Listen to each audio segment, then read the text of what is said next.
of the ways to increase your cash flow, and that is effectively getting more income. Now, there's two ways to increase your cash flow.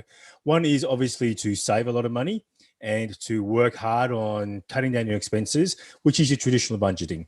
And the other method is to increase your income. So that way you increase your cash flow gap.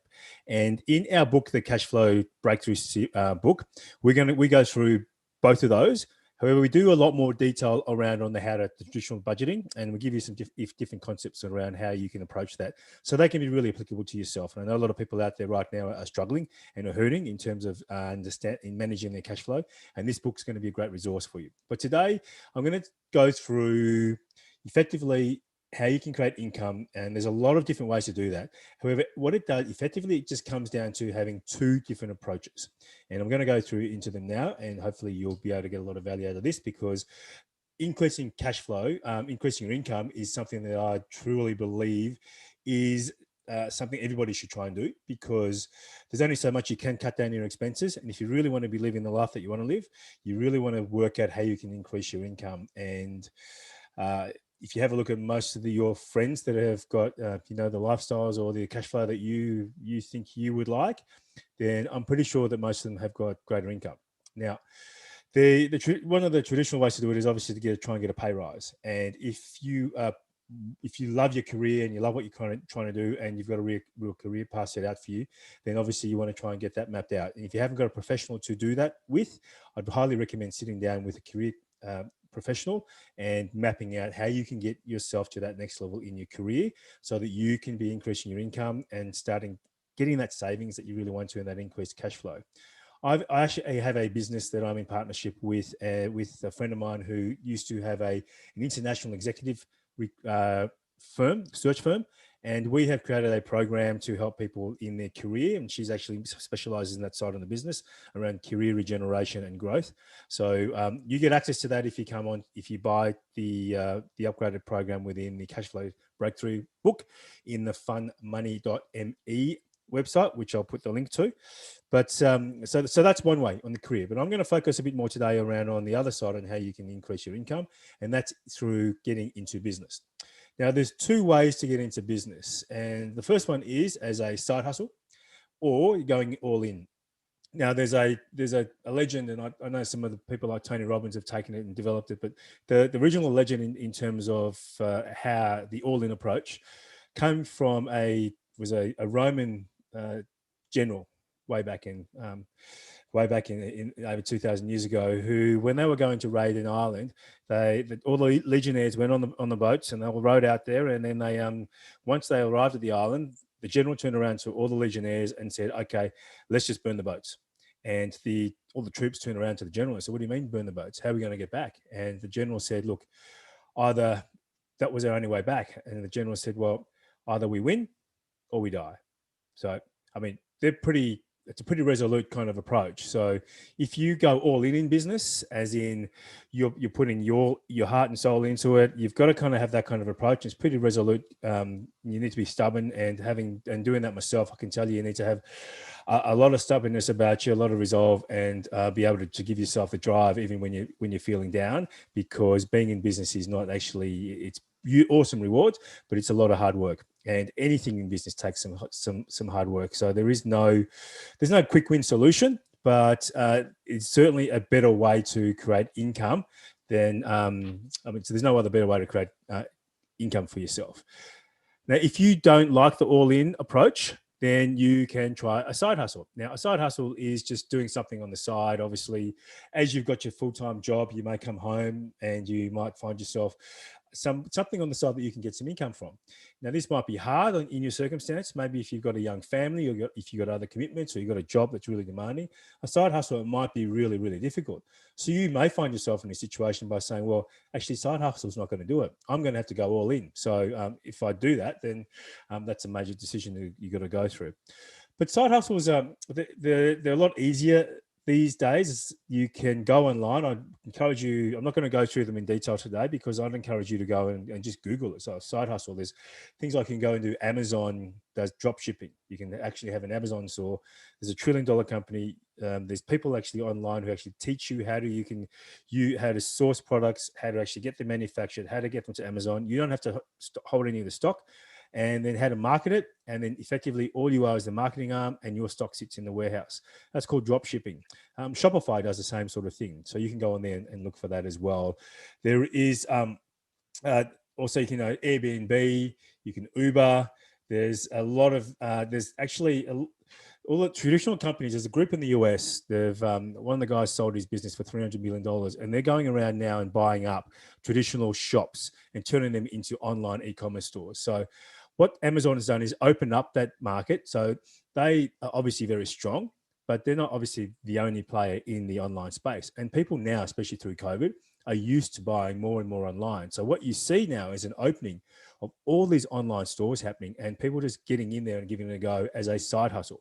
So go online, have a look and Google that up. The other thing you can do for side hustle, which is a fantastic business model, is network marketing. Now, the network marketing is effectively what that is it's a system where you grab a shop. It's like Shopify, but everything's all made for you and you effectively become the marketing arm.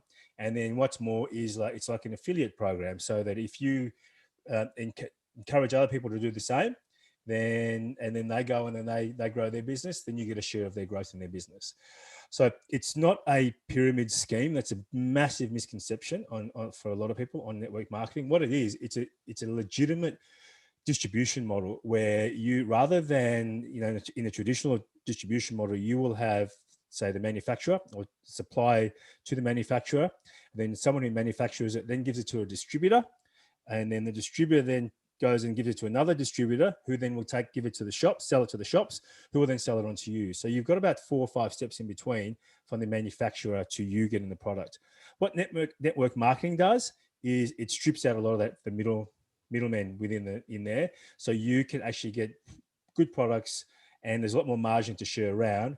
And a lot of the ones around there in the marketplace now, what they do, they've got caps on what you can actually earn because, the old pyramid scheme thing it's illegal, so they don't exist anymore. So you just need to get that outside of your head. One of the reasons I know this so well is because my wife's very good at it. She's got a network marketing business, so I know that it works well. I know it's legitimate. I've been in financial planning. I know compliance, so it is one of the best business models in the world. In fact, I'm building that on the end of our program in the fund money system, that it's so good. People like Warren Buffett and Robert Kiyosaki are really behind this kind of business model. So there are a couple of ways that you can go in and start building a side hustle. Now, once you get into that side hustle and you enjoy it, you do well and put the time and effort into it, then that may become your all-in gig. And you're going to need to do that to get that to the next level, because if you're going to treat it like a side hustle, then it'll give you side hustle sort of income. So that's the sort of trade-off that you'll have.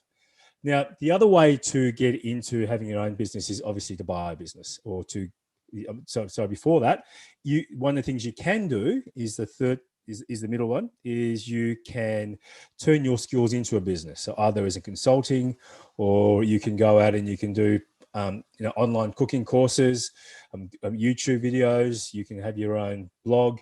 You can just make money by selling your skills.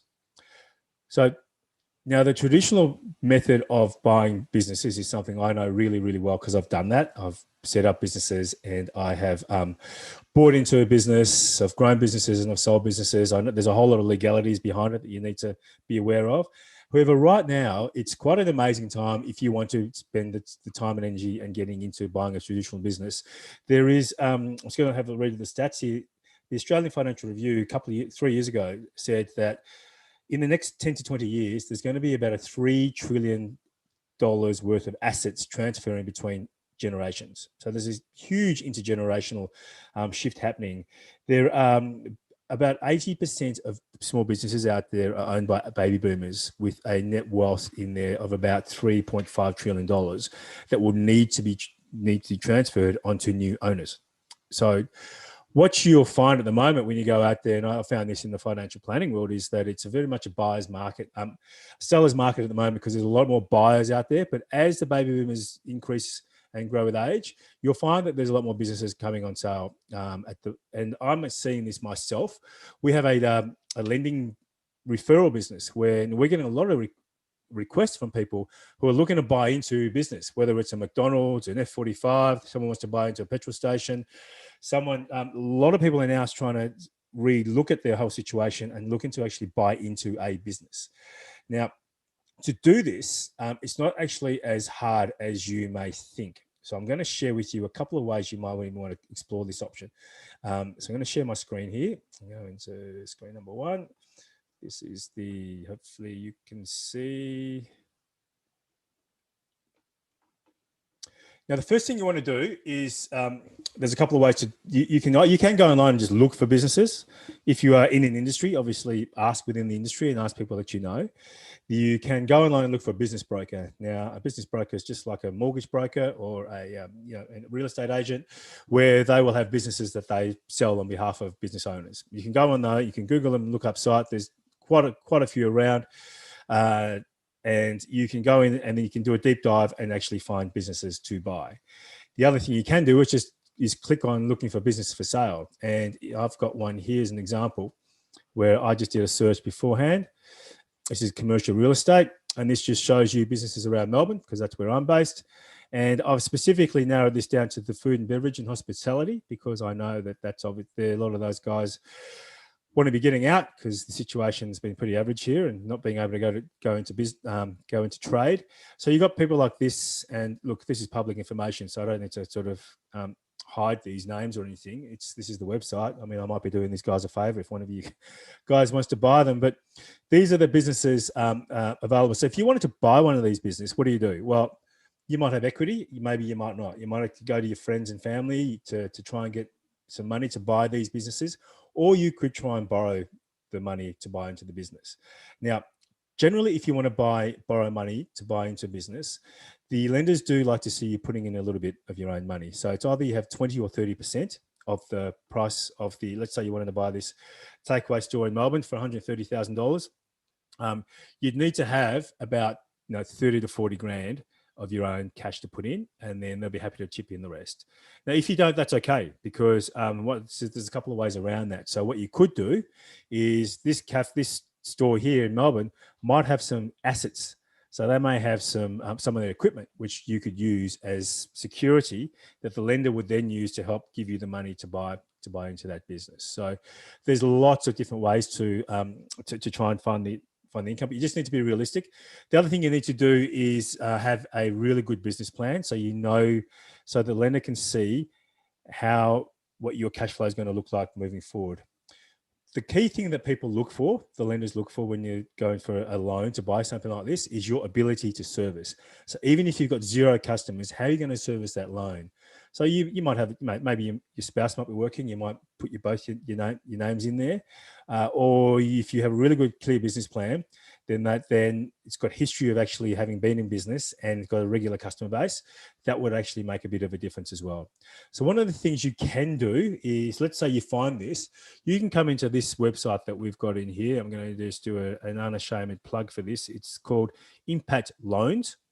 And what this does, it just explores options for people on the Australian marketplace in terms of second-tier lenders generally, because it's a bit hard to get a lot of this stuff through the traditional banks, but they're still very reputable lenders. We've got access to over 70 in Australia. And what you can do, for example, is I'd click this loan. If you wanted to, let's say that was for 130,000, that cafe, that restaurant that we saw, takeaway joint. Let's say you want to come and find out and speak to somebody. All you need to do is just click in here. Just put down $130,000. So just say you knew what that was that I clicked. I just clicked that, see my loan options. I mean, you can click in here, 130. It's just that it'll ask you to put it in again. Anyway, we'll go through here and we'll come to this page. I'm going to click $130,000. I'm going to increase there we go. Okay, you can see that. Cool. So put in $130,000. Bang. It says, okay, so how long would you like the loan for? You'd probably want to say here at least, maybe 5 to 10 years or 3 to 4. If we start to 3 to 4, that gets you speaking to people. And then how soon would you like it? Well, you probably, if it's a shorter loan, then you go for the 24 hours, but this is pretty significant because you're buying a business. So there's a bit more time involved. So let's go to 2 to 14 days, and then you'll have all these options down here. So for example, if working capital or hiring staff, etc., expansion. In this instance, we're going for purchasing an existing business. Okay. So do you own an existing business? So if you do, great. If not, this is a fresh venture. Let's say you've been a chef and you want to start your own business and you see there's a cafe for sale, you'd come in here and you click, I don't have my own business, but I want to get into the hospitality industry in here.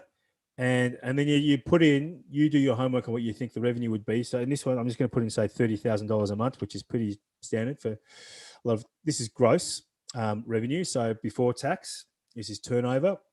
And then you press OK.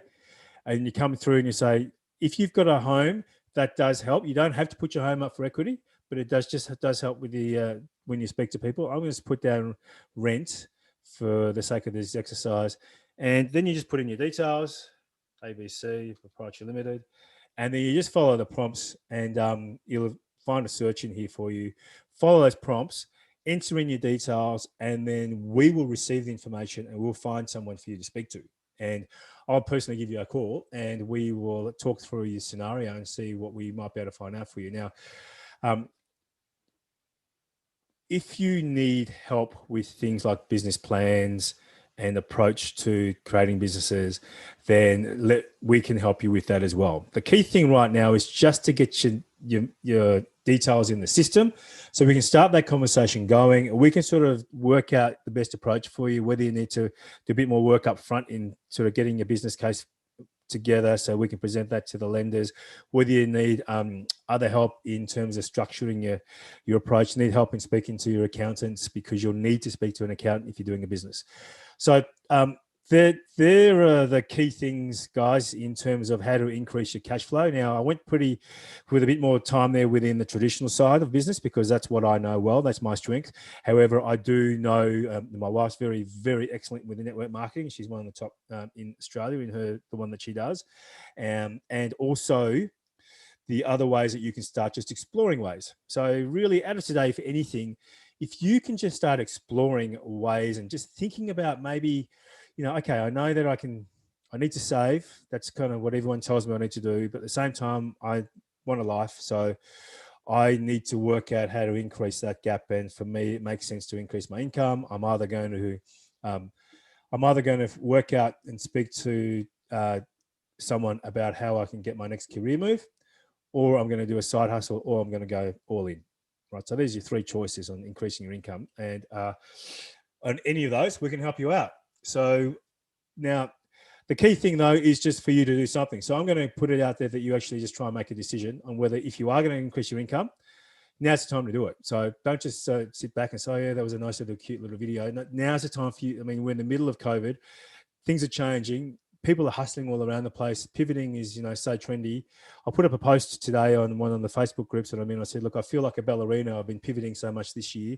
It's just the environment. So if there's never been a better time to start getting into business than right now, because there's just so much change in the world going on. And that's the perfect time to start something like this. So I'm going to encourage you to make a decision in the next 24 hours, if not at least a 48. Start thinking about it and having a conversation with your spouse or your partner, or whoever you need to start working out ways that you can increase your income and get out there and do it. But also remember that it is some work involved, but it's a lot of fun. And let me know what you do, because I would love to help you do it as well. Okay, guys, and do like this page and start following. We're only a couple of weeks old and already getting some great feedback, and I'm really enjoying it. Thanks, guys. I'll see you at the next one. Cheers.